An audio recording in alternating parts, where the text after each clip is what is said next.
എല്ലാ മാന്യ പ്രേക്ഷകർക്കും നമസ്കാരം. ആകാശഗംഗ എന്ന നമ്മുടെ ചാനലിലേക്ക് എല്ലാവർക്കും സ്വാഗതം. 2026 മെയ് മാസം കർക്കിടക രാശിക്കാർക്ക് എങ്ങനെയുണ്ടാകും എന്നതിനെപ്പറ്റിയാണ് ഇന്നത്തെ വീഡിയോ. കർക്കിടക രാശിക്കാർക്ക് നല്ല മാറ്റങ്ങളൊക്കെ സംഭവിക്കുന്ന ഒരു മാസമാണ് മെയ് മാസം.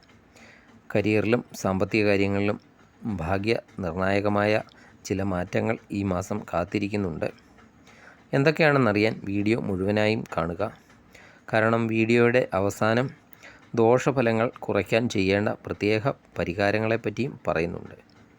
ഈ മാസത്തെ ഗ്രഹനില പരിശോധിച്ചാൽ ശനിയും ചൊവ്വയും 9-ാം ഭാവത്തിലാണ് ഭാഗ്യസ്ഥാനത്ത്. വ്യാഴം 12-ാം ഭാവത്തിലും സൂര്യനും ബുധനും 10-ാം ഭാവത്തിലും നിലകൊള്ളുന്നു. 10-ാം ഭാവത്തിലെ സൂര്യൻ ഉച്ചസ്ഥിതിയിലുമാണ്. ഇത് ഭരണപരമായ കാര്യത്തിലും അധികാര സ്ഥാനങ്ങളിലും ഒക്കെ ഉള്ളവർക്ക് വലിയ നേട്ടങ്ങളൊക്കെ നൽകുന്നതാണ്. രാഹു 8-ാം ഭാവത്തിലും കേതു 2-ാം ഭാവത്തിലും ആണ് നിൽക്കുന്നത്. ഈ ഗ്രഹനില അനുസരിച്ച് കർക്കിടക രാശിക്കാരുടെ തൊഴിൽ എങ്ങനെയുണ്ടാകും എന്നും നോക്കാം. കർക്കിടക രാശിക്കാർക്ക് മെയ് മാസത്തിൽ ഏറ്റവും വലിയ പോസിറ്റീവ് ഘടകം അവരുടെ തൊഴിൽ മേഖല തന്നെയാണ്. 10-ാം ഭാവത്തിൽ സൂര്യൻ ഉച്ചസ്ഥിതിയിൽ നിൽക്കുന്നതിനാൽ ഗവൺമെൻറ് ജോലിക്കൊക്കെ ശ്രമിക്കുന്നവർക്കും നിലവിൽ സർക്കാർ സർവീസിലൊക്കെ ഉള്ളവർക്കും മികച്ച സമയമാണ്. മെയ് 11-ന് ചൊവ്വ 10-ാം ഭാവത്തിലേക്ക് പ്രവേശിക്കുന്നുമുണ്ട്. ഇതൊരു രുചക രാജയോഗം എന്ന വലിയൊരു ഭാഗ്യത്തിന് വഴിതെളിക്കുന്നതാണ്. അധികാരമുള്ള സ്ഥാനങ്ങളൊക്കെ നിങ്ങളെ തേടിയെത്തുന്നതാണ്. ഒരേ തസ്തികയിൽ കുറേ നാളായി തുടരുന്നവർക്കും സ്ഥാനക്കയറ്റം പ്രതീക്ഷിച്ചിരിക്കുന്നവർക്കുമൊക്കെ മെയ് 11-നൊക്കെ ശേഷം അനുകൂലമായ ഉത്തരവുകളൊക്കെ ലഭിക്കാൻ സാധ്യതയും ഉണ്ട്. IT മേഖല, മെക്കാനിക്കൽ എഞ്ചിനീയറിങ്, അതുപോലെ പ്രതിരോധം, പോലീസ്, മെഡിക്കൽ മേഖല എന്നിവയിലൊക്കെ ഉള്ളവർക്ക് ഈ മാസം നല്ലൊരു വളർച്ച തന്നെ ലഭിക്കുന്നതാണ്. ശ്രദ്ധിക്കേണ്ട കാര്യം, മെയ് 10 വരെ മേലുദ്യോഗസ്ഥരുമായിട്ട് തർക്കങ്ങളൊക്കെ ഒഴിവാക്കുക. നിങ്ങളുടെ ധൈര്യവും ആത്മവിശ്വാസമൊക്കെ ഈ മാസം വർദ്ധിക്കുമെങ്കിലും അതൊരു അഹങ്കാരമായി മാറാതെ ശ്രദ്ധിക്കുകയും ചെയ്യേണ്ടതാണ്. ഇനി ബിസിനസ്സുകാർക്ക് എങ്ങനെയുണ്ടെന്ന് നോക്കാം. ബിസിനസ് രംഗത്തുള്ള കർക്കിടക രാശിക്കാർക്ക് ഈ മാസം സമ്മിശ്ര ഫലമാണെങ്കിലും മാസത്തിൻ്റെ പകുതിയോടെ ലാഭമൊക്കെ വർദ്ധിക്കുന്നതാണ്. മെയ് 15-ന് ശേഷം ബുധനൊക്കെ ലാഭസ്ഥാനത്തേക്കൊക്കെ മാറുന്നതോടെ ബിസിനസ്സിലെ പുതിയ പ്ലാനുകളൊക്കെ നടപ്പാക്കാൻ സാധിക്കുന്നതാണ്. കമ്മീഷൻ ഏജൻറ്റുമാർ, ഷെയർ മാർക്കറ്റ്, അതുപോലെ സ്വർണ്ണ വ്യാപാരം എന്നിവയിലൊക്കെ ഏർപ്പെട്ടിരിക്കുന്നവർക്ക് നല്ല ലാഭമൊക്കെ ലഭിക്കുന്നതാണ്. ചൊവ്വ 10-ാം ഭാവത്തിലൊക്കെ നിൽക്കുന്നതിനാൽ ഭൂമി ഇടപാടുകളൊക്കെ നടത്തുന്നവർക്കും കൺസ്ട്രക്ഷൻ ബിസിനസ്സൊക്കെ ചെയ്യുന്നവർക്കും ഈ മാസം നല്ലൊരു ലാഭമൊക്കെ ഉണ്ടാക്കാൻ സാധിക്കുന്നതാണ്. പങ്കാളിത്ത ബിസിനസ്സൊക്കെ ചെയ്യുന്നത് വരെ പാർട്ട്ണറുമായി മെയ് പകുതി വരെയൊക്കെ ചെറിയ അഭിപ്രായ വ്യത്യാസങ്ങളൊക്കെ ഉണ്ടാകാതെ ശ്രദ്ധിക്കണം. എന്തെങ്കിലും ഉണ്ടാകുകയാണെങ്കിൽ അത് ചർച്ചകളിലൂടെയൊക്കെ പരിഹരിക്കാനും ശ്രമിക്കേണ്ടതാണ്. ഇനി നിങ്ങളുടെ സാമ്പത്തിക കാര്യം എങ്ങനെയുണ്ടെന്ന് നോക്കാം. സാമ്പത്തിക കാര്യങ്ങളിൽ ഈ മാസം നിങ്ങൾക്ക് വളരെയധികം ആശ്വാസം നൽകുന്ന ഒരു മാസമാണ്. എങ്കിലും ചിലവുകളൊക്കെ നിയന്ത്രിക്കേണ്ടതുണ്ട്.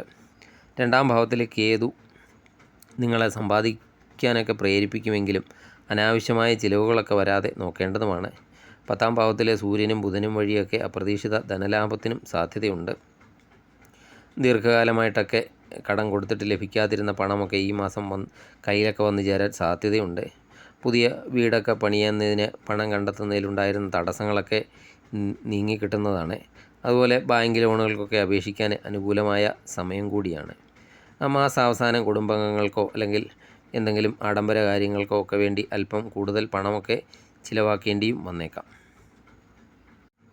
ഇനി കർക്കിടക രാശിക്കാരുടെ കുടുംബ ബന്ധം എങ്ങനെയുണ്ടാകും എന്ന് നോക്കാം.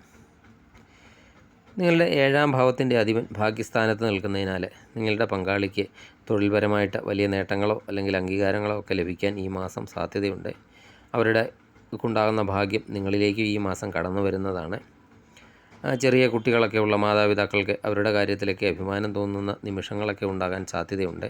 കുട്ടികളുടെ വിദ്യാഭ്യാസത്തിലോ സ്വഭാവത്തിലോ ഒക്കെ നല്ല മാറ്റങ്ങളൊക്കെ പ്രകടമാകുന്നതാണ്. സഹോദര സ്ഥാനീയരിൽ നിന്ന് സഹായമോ സന്തോഷ വാർത്തകളോ ഒക്കെ ലഭിക്കാനും സാധ്യതയുണ്ട്. എന്നാൽ 2-ാം ഭാവത്തിലെ കേതുവിൻ്റെ സാന്നിധ്യ നിമിത്തം കുടുംബാംഗങ്ങളുമായിട്ടൊക്കെ സംസാരിക്കുമ്പോൾ വാക്കുകളൊക്കെ ശ്രദ്ധിച്ച് ഉപയോഗിക്കുക. ചെറിയ പിണക്കങ്ങളൊക്കെ വരാമെങ്കിലും അത് പെട്ടെന്ന് തന്നെ പരിഹരിക്കപ്പെട്ടും പോകുന്നതാണ്. സ്വന്തമായിട്ടൊക്കെ വീട് പണിയാനൊക്കെ ആഗ്രഹിക്കുന്നവർക്ക് ഈ മാസം അതിനൊക്കെയുള്ള സാധ്യതകളും തെളിയുന്നതാണ്. ഭൂമി വാങ്ങാനോ നിർമ്മാണ പ്രവർത്തനങ്ങളൊക്കെ ആരംഭിക്കാനോ ഉള്ള തടസ്സങ്ങളൊക്കെ നീങ്ങിക്കിട്ടുന്നതുമാണ്. ഇനി വിദ്യാർത്ഥികളുടെ കാര്യം നോക്കാം. 5-ാം ഭാവത്തിൻ്റെ അധിപനായ ചൊവ്വ ഉച്ചസ്ഥിതിയിലുള്ള സൂര്യനോടൊപ്പം നിൽക്കുന്നത് വിദ്യാർത്ഥികൾക്ക് പഠനത്തിൽ മികച്ച ശ്രദ്ധയും വേഗതയും ഒക്കെ നൽകുന്നതാണ്. കഠിനമായ വിഷയങ്ങൾ പോലും എളുപ്പത്തിലൊക്കെ പഠിച്ചെടുക്കാൻ സാധിക്കുന്നതാണ്. മത്സര പരീക്ഷകൾ, അത് ബാങ്ക് പരീക്ഷയോ അല്ലെങ്കിൽ PSC പരീക്ഷയോ അല്ലെങ്കിൽ എന്തെങ്കിലും ടെക്നിക്കൽ മേഖലയിലോ ഒക്കെ പരീക്ഷകൾ എഴുതുന്നവർക്ക് മെയ് 11-നൊക്കെ ശേഷം നല്ല രീതിയിലുള്ളൊരു വിജയസാധ്യതയൊക്കെ കാണുന്നുണ്ട്. മെയ് പകുതിയോടെ ബുധനും രാശി മാറുന്നത് നിങ്ങളുടെ ഓർമ്മശക്തിയെയും എഴുത്ത് പരീക്ഷയിലെ പ്രകടനത്തെയും ഒക്കെ പോസിറ്റീവായിട്ടും ബാധിക്കുന്നതാണ്. വിദേശത്തൊക്കെ പഠിക്കാൻ ആഗ്രഹിക്കുന്നവർക്കോ അല്ലെങ്കിൽ മികച്ച കോളേജിലൊക്കെ പ്രവേശനം തേടുന്നവർക്കോ ഒക്കെ മെയ് അവസാന വാരത്തോടുകൂടി അനുകൂലമായ ഒരു അറിയിപ്പുകളൊക്കെ ലഭിക്കുന്നതാണ്. ഇനി ആരോഗ്യസ്ഥിതി എങ്ങനെയുണ്ടെന്ന് നോക്കാം. വ്യാഴം 12-ാം ഭാവത്തിലൊക്കെ നിൽക്കുന്നതിനാൽ ദഹന സംബന്ധമായ അസ്വസ്ഥതകൾക്കോ കരൾ സംബന്ധമായ ചെറിയ പ്രശ്നങ്ങൾക്കോ ഒക്കെ സാധ്യതയുണ്ട്. അതിനാൽ അമിതമായിട്ട് എണ്ണമയമുള്ള ഭക്ഷണങ്ങളും പുറത്തു നിന്നുള്ള ഭക്ഷണങ്ങളും ഒക്കെ ഈ മാസം ഒഴിവാക്കാൻ ശ്രമിക്കുക. അതുപോലെ മെയ് 11 വരെ ശനിയും ചൊവ്വയും ഒക്കെ ഒന്നിച്ച് നിൽക്കുന്നതിനാൽ ചെറിയ തോതിൽ മാനസിക സമ്മർദ്ദമോ അല്ലെങ്കിൽ തലവേദനയോ ഒക്കെ അനുഭവപ്പെടാം. ഇതിനൊക്കെ പരിഹാരമായിട്ട് യോഗയോ ധ്യാനമോ ഒക്കെ ശീലിക്കുന്നത് മനസ്സിനെ ശാന്തമാക്കാൻ സഹായിക്കുന്നതാണ്. ഇനി ഈ മാസം ഗ്രഹദോഷങ്ങളൊക്കെ അകറ്റി ഐശ്വര്യമൊക്കെ വർദ്ധിപ്പിക്കാൻ കർക്കിടക രാശിക്കാരെ ഇനി പറയുന്ന ചെറിയ പരിഹാര മാർഗ്ഗങ്ങളൊക്കെ ചെയ്യുന്നത് നല്ലതാണ്. ദിവസവും വിഷ്ണു സഹസ്രനാമം ജപിക്കുകയോ അല്ലെങ്കിൽ കേൾക്കുകയോ ഒക്കെ ചെയ്യുന്നത് വ്യാഴത്തിൻ്റെ ദോഷഫലങ്ങളൊക്കെ കുറയ്ക്കാൻ സഹായിക്കുന്നതാണ്. ശനിദോഷ ശാന്തിക്കായിട്ട് ശനിയാഴ്ചകളിൽ ഹനുമാൻ ചാലിസ ചൊല്ലുകയോ അല്ലെങ്കിൽ ശാസ്താക്ഷേത്രത്തിൽ നീരാഞ്ജനം വഴിപാട് കഴിക്കുകയോ ഒക്കെ ചെയ്യുക. ഹനുമാൻ സ്വാമിക്ക് വെണ്ണയോ അല്ലെങ്കിൽ വെറ്റിലമാലയോ ഒക്കെ സമർപ്പിക്കുന്നതും വലിയ ആശ്വാസം നൽകുന്നതാണ്. ചുരുക്കത്തിൽ കർക്കിടക രാശിക്കാർക്ക് ചില വെല്ലുവിളികളൊക്കെ ഉണ്ടാകുമെങ്കിലും കരിയറിലും സാമ്പത്തികത്തിലും നല്ലൊരു ഉയർച്ചയൊക്കെ കാത്തിരിക്കുന്ന മാസമാണ് 2026 മെയ് മാസം എന്ന് പറയുന്നത്. മെയ് മാസം 11-ന് ശേഷം വരുന്ന മാറ്റങ്ങൾ നിങ്ങളുടെ ജീവിതത്തിൽ പുതിയ വാതിലുകളൊക്കെ തുറക്കുന്നതാണ്. വലിയ തീരുമാനങ്ങളൊക്കെ എടുക്കുമ്പോൾ മുതിർന്നവരുടെ ഉപദേശം തേടാനും ഈശ്വരവിശ്വാസത്തോടെയൊക്കെ മുന്നോട്ട് പോകാനും ശ്രദ്ധിക്കുക. ഈ വീഡിയോ നിങ്ങൾക്ക് ഉപകാരപ്പെട്ടുവെന്ന് വിശ്വസിക്കുന്നു. സബ്സ്ക്രൈബ് ചെയ്യാതെ വീഡിയോ കാണുന്നവരാണെങ്കിൽ ദയവായി സബ്സ്ക്രൈബ് ചെയ്യുക. വീഡിയോ ഇഷ്ടപ്പെട്ടാൽ ലൈക്ക് ചെയ്യുക. മറ്റൊരു രാശിഫലവുമായി അടുത്ത വീഡിയോയിൽ കാണാം. എല്ലാവർക്കും ഐശ്വര്യപൂർണ്ണമായ ഒരു മാസം ആശംസിക്കുന്നു. നന്ദി, നമസ്കാരം.